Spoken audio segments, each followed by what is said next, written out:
Hi guys, ఇందాలే AI 171 air Indian flight అయితే crash అయింది. అహ్మదాబాద్ నుంచి లండన్కి వచ్చే ముందు ఈ ఫ్లైట్ అయితే క్రాష్ అయింది. దగ్గర 242 మంది ప్యాసింజర్స్ ఉన్నారు. 169 ఇండియన్స్ ఉన్నారు, 53 ఏమో బ్రిటిష్ పీపుల్స్ ఉన్నారు, and 7 Portuguese and 1 Canada citizens కూడా ఉన్నాడు. ఇది ఎప్పుడు మనం ఊహించాం గాయ్స్. ఇది చాలా బాధాకరం. నాకైతే చాలా బాధేస్తుంది. చనిపోయిన వాళ్ళందరూ ఆత్మ శాంతించాలని కోరుకుంటున్నాను. అంతమందిలో 242 మందిలో ఒకే ఒక అబ్బాయి బతికాడు. ఇంకా అది బై గాడ్ గ్రేస్. ఇట్లాంటి క్రాష్ అయిద్దని మనం అయితే ఊహించాము. అంటే నా ఎక్స్పీరియన్స్ ఎయిర్ ఇండియాతో, నేను లాస్ట్ టైం నేను లండన్ నుంచి ఇండియాకి వెళ్ళినప్పుడు కూడా ఎయిర్ ఇండియా ఫ్లైట్లో నేను వెళ్ళా, వీడియోస్ కూడా చేశాను.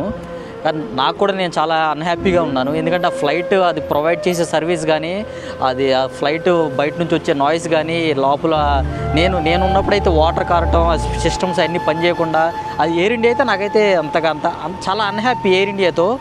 నేనైతే అంత హ్యాపీగా కూడా లేను. మీరు కూడా ఎయిర్ ఇండియాలో ట్రావెల్ చేస్తే మీ ఎక్స్పీరియన్స్ ఎలా ఉందో కూడా కామెంట్ చేయండి.